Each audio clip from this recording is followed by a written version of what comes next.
Tongkonan. Tongkonan is a traditional house typical of the Toraja community, which is used as a residence, a house of customary power, and as a place for development of social cultural life for the Toraja people. Tongkonan is a Torajan place and takes the suffix "an" to mean a place to sit. Tongkonan also comes from the word "tongan", which means shelter. Orang Toraja datang dari jauh menyusuri samudra, laut, hingga masuk mengikuti aliran sungai. Yang dikenal saat ini adalah Sungai Sadang. Sejarah pembuatan tempat tinggal masyarakat suku Toraja awalnya baru mengenal tempat tinggal dua tiang yang disanggakan dengan tebing dan kemudian beratapkan daun. Setelah masa dua tiang kemudian, mereka mengenal masa tiang yang dibuat berbentuk segitiga. Pada masa ini dikenal dengan masa peralihan. Karena mereka pada masa peralihan ke masa mengenal empat tiang. Dari empat tiang inilah, masyarakat suku Toraja terus mengembangkan rumah tinggal mereka hingga mengalami kesempurnaan. Rumah adat Tongkonan juga dapat tahan hingga ratusan tahun. Rahasia di balik kokohnya rumah adat tersebut adalah bahan, di mana bahan dasarnya kayu pilihan atau kayu aru atau kayu besi yang umurnya dapat dibilang puluhan tahun. Pengambilan pohon sebagai bahan dasar rumah adat pada saat itu diambil secara adat. Model asli Tongkonan dibuat di langit ketiak Puang Matua dengan bantuan Pandai Manara dan Pandai Paliu membuat rumah dari besi di pusat langit. Alat yang menyangkut pembangunan rumah, yaitu upacara penghabisannya, juga sudah diterima di langit. Syarat-syarat mendirikan Tongkonan. Yang pertama, dibangun melalui proses rangkaian ritual adat. Yang kedua, dibangun berdasarkan status strata sosial masyarakat. Yang ketiga, bangunan memiliki 3 bagian tingkatan, yaitu bagian atap, tengah, dan kolong.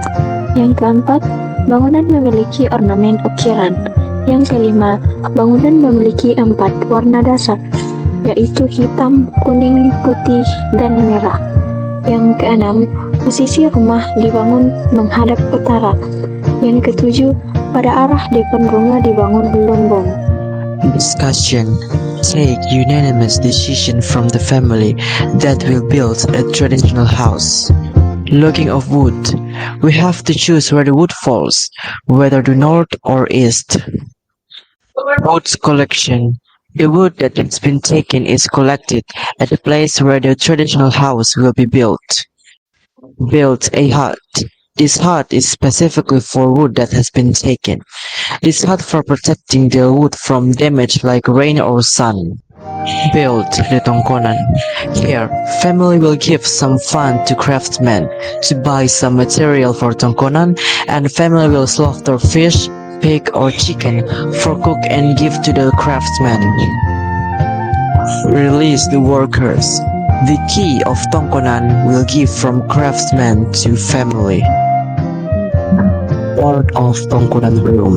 Tonglo, northern part. Tonglo is usually used as a place for girls before marriage.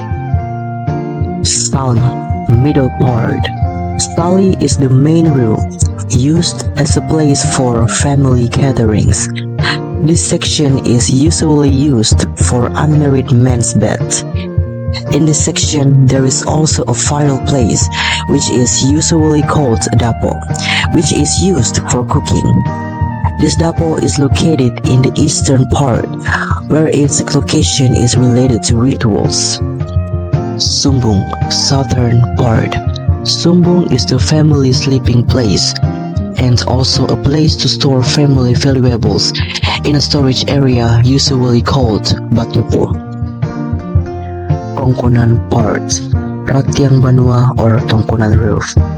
The roof of the Tongkonan is made of bamboo, which is separated into 2 and arranged overlapping each other. Some people consider the shape of the Tongkonan roof to be an abstraction of the shape of the boat carried by their ancestors. In this section, heirlooms are usually stored. Kale Banua or Tongkonan body. Kale Banua consists of 3 rooms lined up from north to south, which are used for sleeping for families or Tongkonan residents, as a place to cook and eat, as well as a place to store heirlooms or possessions of families who live in Tongkonan. Suluk Banua or under the house. The bottom of the Tongkonan which is called Suluk Banua, is under the building of the house, which is formed by wooden pillars, which must use jackfruit wood because it is believed that jackfruit wood is sturdy wood. Functions as a stable or place for storing livestock, while for the Toraja Church it functions as a gathering area for the congregation and community and function as a storage place. Yang kedua, ukiran. Rumah adat tongkonan yang penuh ukiran ini memiliki makna yang melambangkan status sosial pemilik tongkonan. Yang ketiga, batik. Hiasan yang berbentuk kepala seekor ayam yang bertegar di atas hiasan kepala kerbau. Hiasan kepala ayam ini bermakna sebagai adanya aturan akan ketatan masyarakatan di dalam daerah adat yang dikuasai tongkonan bersangkutan. Yang keempat, kabungo. Kabungo adalah patung kepala kerbau yang terbuat dari kayu. Hal yang diperhatikan pada kabungo adalah tanduk dan jenis kerbaunya. Ornamen yang berupa patung kepala kerbau menunjukkan status sosial dan kemampuan ekonomi pemilik rumah. Hal ini karena dalam setiap upacara adat di Toraja selalu menggunakan kerbau sebagai hewan kurban. Hiasan kabungo juga bermakna sebagai tongkonan pemimpin kekuasaan adat. Yang kelima, tanduk kerbau. Jumlah tanduk kerbau melambangkan banyaknya pemakaman yang telah keluarga pemilik tongkonan lakukan. Tanduk kerbau juga melambangkan seberapa tinggi derajat keluarga itu. Of carvings on Tongkonan, but all of them are development of the four basic carvings, which in Toraja are called Garonto Pasuran. The first carving is Pak Tedong. Pak Tedong is the carving that symbolizes strength because buffalo is the strongest animal in Tanah Toraja, and at the same time its meat is the nutrition of the Toraja people.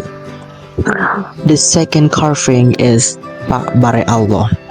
Pak Bare Allah or Padang Lepongan Bulan Tanah Matahari Allah symbolizes the meaning of the land of Tanah Toraja, which has a round shape like the moon and a round like the sun, because the ancestor who used to climb the mountain saw the round area of Tanah Toraja. The third carving is Pak Manuk Londong, a carving that symbolizes courage and fierceness that is able to protect its environment and is able to fight if someone comes to disrupt it. And the last carving is Pak Susuk. The carving is quite simple and doesn't have any color, but has a very high meaning, namely a symbol of unity and family unity. Yang kedua adalah jenis-jenis tongkonan. Pertama, tongkonan layuk. Tongkonan layuk artinya maha atau agung, yaitu tongkonan yang pertama-tama menjadi sumber pemerintah dan kekuasaan dalam wilayah adat di Toraja. Biasanya, dalam satu wilayah adat ada tongkonan layuk. Di tempat inilah biasanya muncul peraturan-peraturan adat dan agama sehingga dinamakan pula tongkonan Pesiok Aluk. Pesiok Aluk artinya penyusun aturan. Kedua, ada tongkonan Kaparengesan. Tongkonan Pekamberan atau Pekaindoran bisa diartikan sebagai ayah dan ibu yang memiliki kuasa memerintah atas anak-anaknya. Tongkonan ini bisa juga disebut sebagai tongkonan Keparengesan atau orang yang memegang amanah orang banyak dalam memerintah, tongkonan Kabarasan atau tongkonan anak petalo penguasa adat. Tongkonan Pekamberan atau Pekaindoran biasanya dibangun oleh penguasa adat dalam masing-masing daerah untuk membangun pemerintahannya, tetapi berdasarkan aturan dari tongkonan lain. Ketiga, tongkonan Babonton Sugi. Tongkonan Babonton Sugi artinya memiliki banyak padi, ikan, ayam, babi, dan kerbau. Tongkonan ini berfungsi untuk membantu Tok Parenge di dalam mengatasi kesulitan pada upacara adat. Keempat, tongkonan Patulak. Tongkonan Patulak yaitu tongkonan yang membantu tugas-tugas tertentu dan tongkonan yang senantiasa mendukung tongkonan-tongkonan Keparengesan. Kelima, tongkonan Batu Ariri atau Kadadian. Tongkonan Batu Ariri tiang batu yaitu tongkonan yang dibangun untuk persatuan keluarga. Tongkonan ini tidak mempunyai kekuasaan atau peranan adat. Tongkonan ini semata-mata untuk menjalin tali kekeluargaan. Selanjutnya ada Mengerare Banua. Mengerare Banua adalah upacara syukuran kebiasaan masyarakat Toraja setelah menyelesaikan pembuatan rumah adat Toraja atau tongkonan. Dalam acara ini biasanya digelar oleh satu rumpun keluarga atau silsilah keluarga yang digelar dengan meriah. Ini adalah salah satu adat Aluk Todolo atau orang dahulu Toraja. Tradisi mengerara tongkonan dilaksanakan ketika sebuah rumah adat tongkonan telah selesai dibangun dan siap untuk dihuni. Upacara mengerara Banua yang telah diatur oleh gereja Toraja dilaksanakan selama 4 hari berturut-turut. Penyucian diri atas segala kesalahan yang dilakukan selama proses pembangunan tongkonan. Yang pertama, hari pertama tahap persiapan yang disebut Manta Ada, yang dilaksanakan sebelum memasuki upacara inti atau mengerara Banua. Manta Ada sendiri dimaknai sebagai proses pembersihan. Yang kedua, Ma'ata Rampak adalah proses pemasangan atap pada hari kedua. Tahapan Ma'ata Rampak ditandai dengan proses Ma'apakendek Ada, yaitu proses pemotongan babi yang menjadikan kurban di hari pertama upacara penabisan. Yang ketiga, Masomba Tedong adalah upacara persembahan seekor kerbau hitam yang telah terikat di sebatang pohon besar di sebelah timur tongkonan, berlangsung malam itu. Yang keempat ada Mak Bumbun Lolo dan Mak Bubung. Pertunjukan darah dan daging arak-arakan babi yang ditempatkan dalam letoan dengan ukiran khas Toraja di setiap sisinya, lengkap dengan hiasan kain batik berwarna-warni di kiri kanannya, serta daun berwarna merah tepat di atasnya.